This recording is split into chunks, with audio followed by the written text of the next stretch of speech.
अस्सलाम वालेकुम। कैसे हैं आप सब। मेरे पास एक शॉर्ट सा नॉवेलेट है और काफ़ी अच्छा है क्योंकि मैंने ये पढ़ा हुआ है और मैंने ये डाइजेस्ट में पढ़ा था। अच्छा, इसके अलावा ये शॉर्ट क्यों आज अपलोड कर रही हूँ शॉर्ट नॉवेलेट, इसकी एक छोटी सी स्टोरी है। मैं आपको ना वो अगले नॉवल में बताऊँगी, फ़िलहाल मेरे पास थोड़ा सा टाइम कम है, ठीक है ना। चलें जी, इसको स्टार्ट करते हैं। नॉवेलेट का नाम आपको ऊपर सबसे ऊपर नज़र आ रहा होगा पिंक कलर में, मोहब्बत रायगा नहीं जाती। नॉवेलेट है मोहब्बत रायगा नहीं जाती, बाय सबा खान है, ठीक है। ये देख लेना, सबा खान राइटर हैं। और आगे पढ़ते हैं इसको।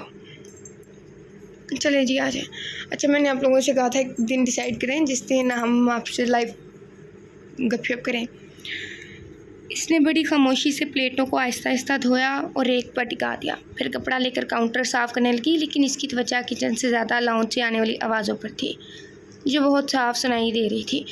लाउंज कम और कमरा अदालत ज़्यादा लग रहा था, जहां मुलजिम एक था लेकिन जज एक नहीं था, बल्कि पूरा बेंच बिठाया था। दादी, खाला, फुफ्फो, ताया, ताई, अम्मी, दादा, चाचू, चाची। खालू और फूफा को बेखबर रखा गया था क्योंकि इज्जत के मामले को आज भी बेटी के ससुराल से छुपा के रखा जाता है। इसलिए नहीं कि इन्हें गैर समझा जाता है, बल्कि इसलिए कि वो ताना मारने और गैर होने में देर नहीं लगाते। ये ऑर्डर दादा के थे और आज की अदालत भी इन्हीं के कहने पर सजाई गई थी, और मुलजिम के कटघरे में बेचारा इकलौता शहीर अकेला खड़ा था, ना वकील, ना गवाह, ना हमायती। बेचारा, बल्कि सारे दलाइल और गवाह इसके ख़िलाफ़ थे। बकूल शायर, तुम्हारा शहर, तुम ही मदी, तुम ही मुसन्नफ़, हमें ख़बर है हमारा कसूर निकलेगा। वाह वाह, इधर भी शेर ऐड कर दिया। और कसूर तो वाकई इसका निकला था, सिर्फ कसूर नहीं, जुर्म, ऐसी गलती सज़ा से, ऐसी गलती जहाँ से वापसी का कोई तसव्वुर नहीं, बस समझो ये और फंस गए। वही गलती जो परवेज़ मुशर्रफ ने चीफ जस्टिस को हटाने की थी और फिर संभलने का मौका ही नहीं मिला।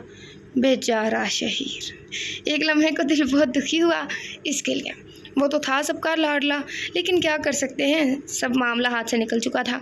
बरखुरदार, इस तरह चुप रहने से मसाइल हल नहीं होते, हमें हतमी फ़ैसला चाहिए, और वो भी अभी। ये गंभीर आवाज़ दादा जान की थी।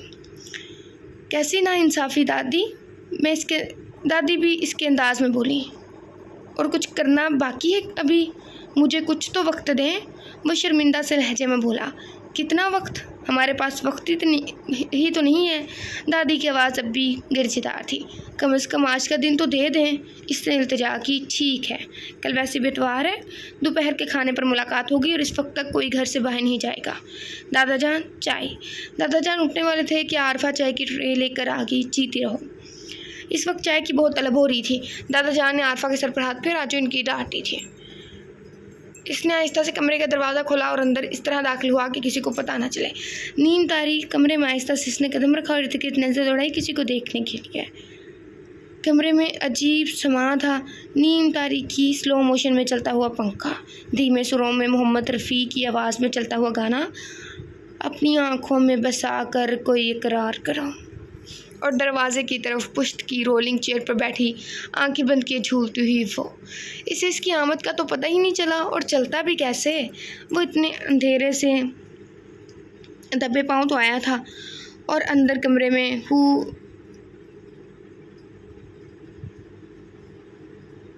ये पता नहीं किसकी, आई थिंक इतनी तेज़ खुशबू थी जैसे पूरे कमरे पे परफ्यूम को ढेला गया हो। वो आकर इसके सामने खड़ा हो गया और इसी तरह आंखें बंद करके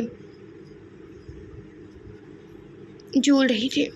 इसकी भीगी पलकों से लग रहा था कि वो रोई है।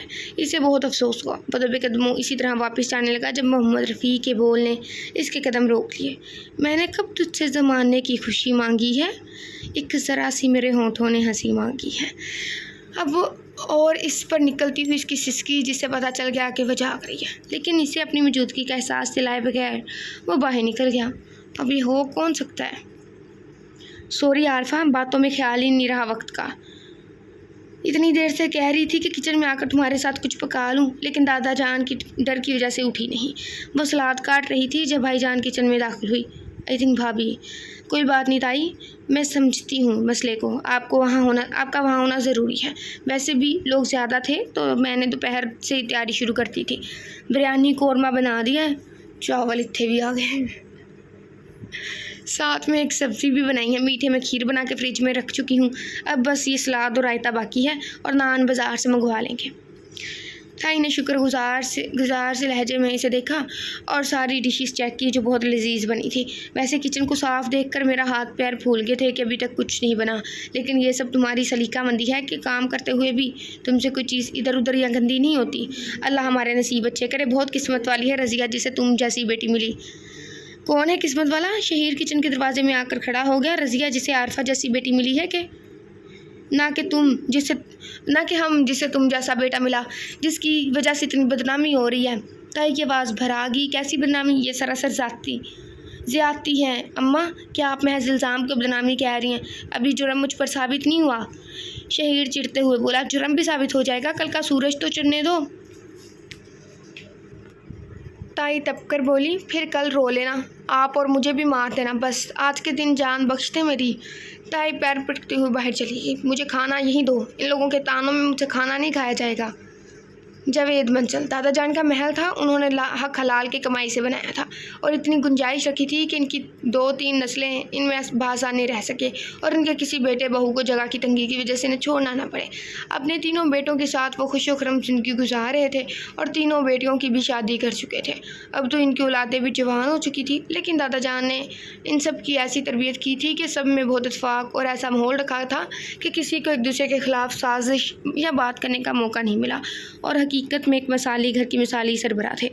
बड़े बेटे ज़ुबैर, इनकी बीवी जमीला और 2 बच्चे शहीर और फ़ाइज़ा। हमें किससे मतलब है? शहीर और फ़ाइज़ा से। दूसरे बेटे अहमद, इनकी बीवी रज़िया और 3 बेटियां आरफा, आसमा और नमल। छोटे बेटे फ़ाइक, इनकी बीवी आयशा और बच्चे काशिफ, शुएब, हानिया और मरवा। इस तरह 3 फुफ्फियों की औलादें इनके समेत सब जमा हो जाती। घर में शादी का सामान लगने लगता।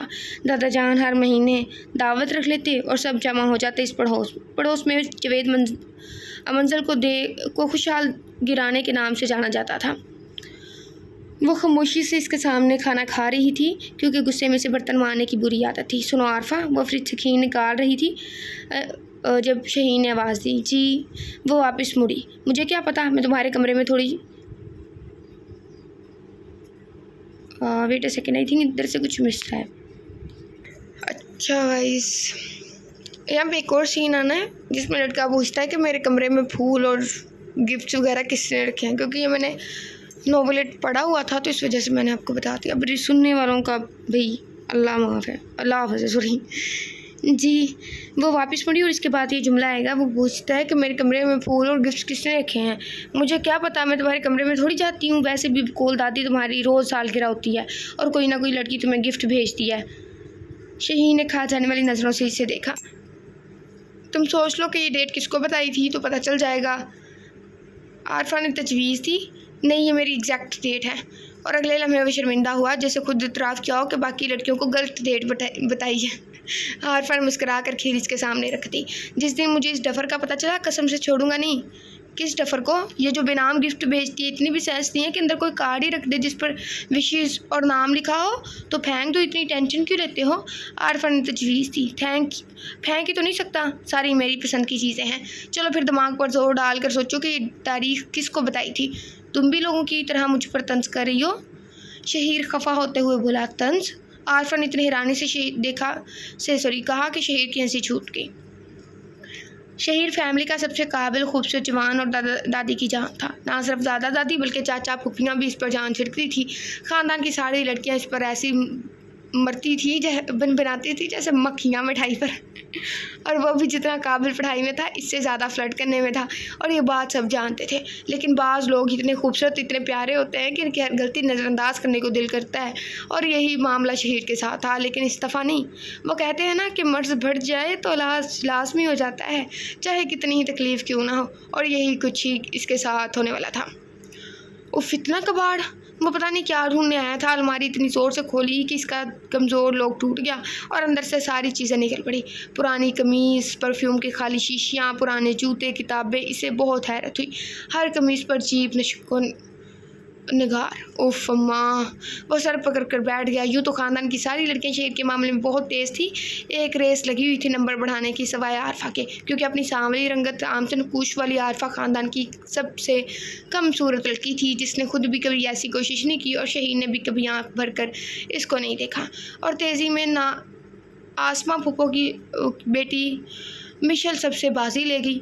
आखिर वो कठिन मरला आ गया। इतवार के दिन दोपहर के वक्त खाना खाने के बाद अदालती बेंच फिर बिठाया गया और शहीर बतौर मुलजिम पेश हुआ। मुझे इमेजिनेशन हो रही है, यह सब क्या है? दादा जान चंद कागजात शहीर की तरफ चले। आई डोंट नो, शहीर ने कागजात आहिस्ता से उठाते हुए कहा। क्या ये सब तुमने नहीं लिखा था? बरहम अंदाज में बोले। नहीं दादा जान, ये मैंने नहीं लिखा। शहीर एक खत को देखकर नफ़ी कर रहा था। क्या मतलब है तुम्हारा कि मेरी बेटी झूठ बोलती है? इसका किसी और के साथ चक्कर है? अब के ना आसमा फुफ्फो रोते हुए बोली। मैंने ऐसा कुछ नहीं कहा, बस मैं ये कह रहा हूँ कि ये ख़त मैंने नहीं लिखे। शहीर के अंदाज में मलामत या शर्मिंदगी बिल्कुल नहीं थी। तो ये तो सीधा मेरी बेटी पर इल्ज़ाम हुआ ना। इतना अच्छा रिश्ता आया था और तुम्हारी वजह से इसने इनकार कर दिया। तुम भी मुकर्रे हो ना। आसमा फुफ्फो ब्लैकमेलिंग पर उतर आई। चुप करो तुम। दादा जान फुफ्फो पर बरहम हुए।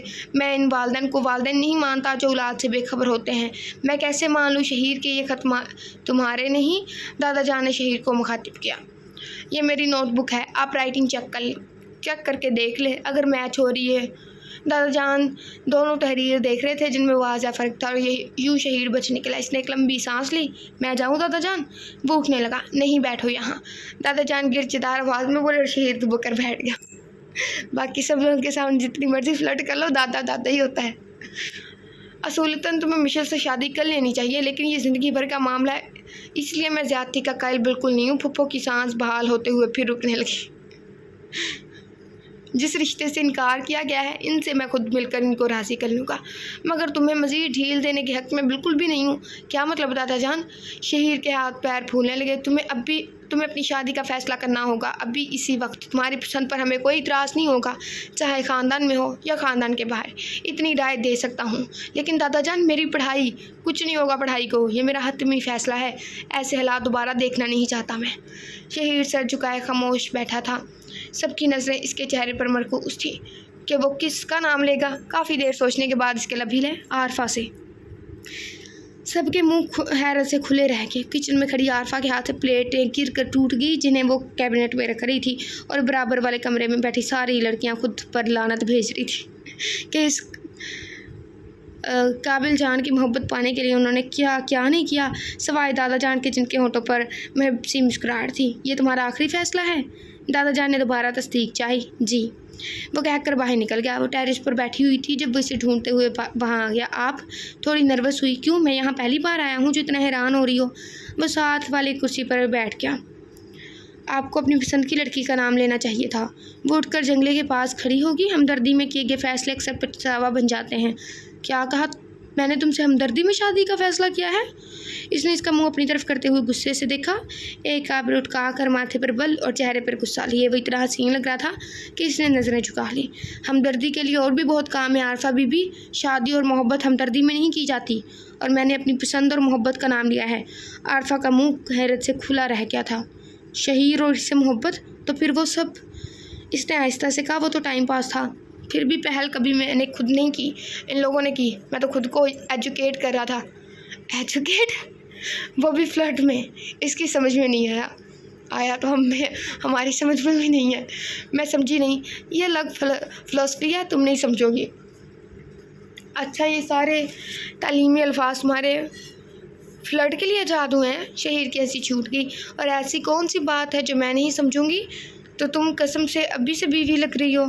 इसके अंदाज पर शहीर ने बेबाक तबसरा किया, जिस पर वो थोड़ी शर्मिंदा हुई। I am sorry. No sorry. Simple सी बात है, जब हम बुराई को देखते हैं तो अच्छाई को जान जाते हैं कि वो क्या होती है, राइट? इसलिए तायद में सरला इसने आई थिंक इस तरह झूठी मोहब्बत देकर सच्ची मोहब्बत की पहचान हो जाती है। तुम मुझसे मोहब्बत करती हो, ये बात मैं शुरू से जानता था। इस इंकशाफ पर आरफा की आंखें हैरत से खुल पड़ी। वो पलकें झपकाना भूल गई। वो बेबसा मुस्कुराया। वो सारी लड़कियां XYZ भी मुझसे मोहब्बत का दावा करती थी और तुमने कभी इजहार तक नहीं किया। कभी कभी तुम्हें चढ़ाने के लिए मैं दूसरी कज़न के साथ तुम्हारे सामने इजहार और तारीफ़ करता था ताकि तुम तंग आकर मुझसे इजहार कर दो। मैंने 2-3 साल और तंग करना था तुम्हें अगर मिशेल की वजह से पकड़ा ना जाता। लेकिन इस सारे खेल में मुझे अंदाज़ा हो गया कि मोहब्बत वो नहीं जो आजकल की लड़कियां करती हैं। चैट करना, डेट मारना, डिनर करना, लॉन्ग ड्राइव पर जाना, शॉपिंग करना, ये सब एक्टिविटीज़ हो सकती हैं, मोहब्बत नहीं। मोहब्बत तो वो होती है जो तुम करती थी। मेरे लेट होने पर मैं अपनी खिड़की में खड़े होकर मेरा इंतज़ार करना, मेरे हर काम को बताए बगैर खुद से करना, मेरे एग्ज़ाम के दौरान तुम्हारी इबादतों का भर जाना, मेरी पुरानी शर्ट्स पर विशेष लिख कर महफूज करना, मेरे कमरे में बेनाम गिफ्ट रख कर जाना, मेरा परफ्यूम्स अपने कमरे में स्प्रे करके मेरी मौजूदगी का एहसास करना। मोहम्मद रफ़ी की गज़लें। बस करो, इसकी आंखें भर आई। मुझसे इजहार क्यों नहीं किया? वो अपनी कुर्सियाँ घसीट कर बिल्कुल सामने बैठ गया, इतना करीब कि वो इसकी सांसें महसूस कर सकती थी। इसकी धड़कनें बेतरतीब हो गई। ऐसा होता है रोमांटिक नावल। लाइक ना, मुझे ऐसे नावल पसंद है, ऐसा रोमांस पसंद है। वाइब है ना थोड़ी। आजकल के रोमांस नहीं मुझे पसंद, वाइब आनी चाहिए। वो मैं खुद को आपके काबिल नहीं समझती थी। इसके हाथ और लब काँप रहे थे।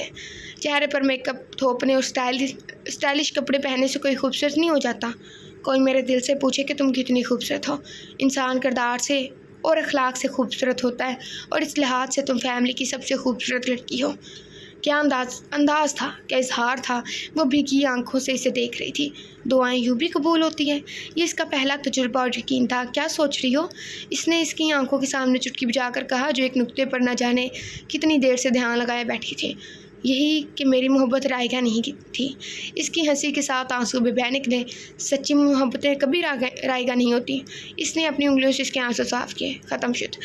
हमारी एक टीचर होती थी जो कहती थी कि मेहनत कभी रायगा नहीं जाती। उनका एक ही काम था,